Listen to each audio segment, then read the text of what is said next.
Welcome to Royal Tamil kitchen. இன்றைக்கி நான் எறா குழம்பு தான் செய்ய போகிறேன். ரொம்ப டேஸ்டியாக இருக்கும். இது அப்படி நம்ம சோத்துக்கு ஊற்றி சாப்பிட்டோம்னா அருமையாக இருக்கும். எப்படி செய்யலாம் பார்க்கலாம்.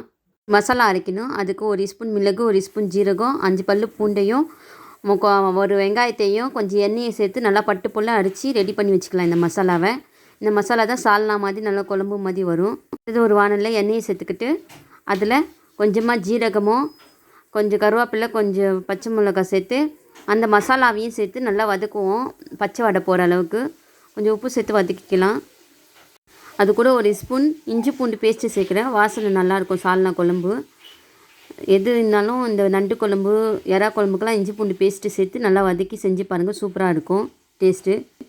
இப்போ நெக்ஸ்ட்டு வந்து நான் தக்காளியே நல்லா பேஸ்ட்டு மாதிரி 2 தக்காளி அரைச்சி சேர்த்துக்கிறேன்.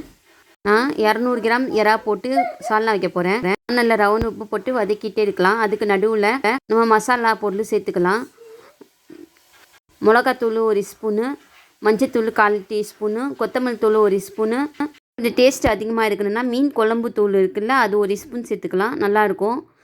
லைட்டாக வறுத்துக்கிட்ட எறாவை குக் ஆகிடுச்சு. இவ்வளோ தான். இதை நம்ம சேர்த்துட்டு இந்த மசாலாவில் நல்லா பெரட்டி விட்டுக்கலாம். இந்த மாதிரி நீங்கள் குக் பண்ணி போட்டிங்கன்னா எறா பொசுன்னு இருக்கும். ரொம்ப ரஃப்பு மாதிரி இருக்காது.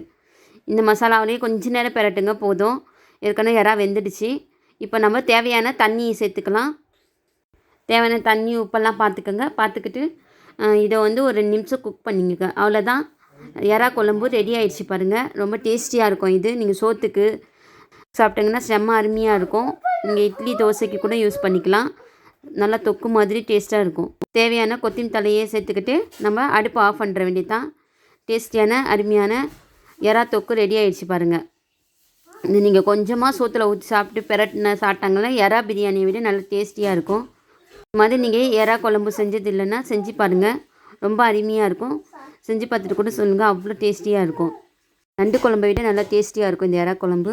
வீடியோ பார்த்துட்டு எனக்கு லைக் பண்ணுங்கள், ஷேர் பண்ணுங்கள், சப்ஸ்கிரைப் பட்டனையும் சேர்த்து அழுத்திடுங்க. நான் அடுத்தடுத்து போடுற புது வீடியோ உங்களுக்கு வந்து சேரும். தேங்க்யூ.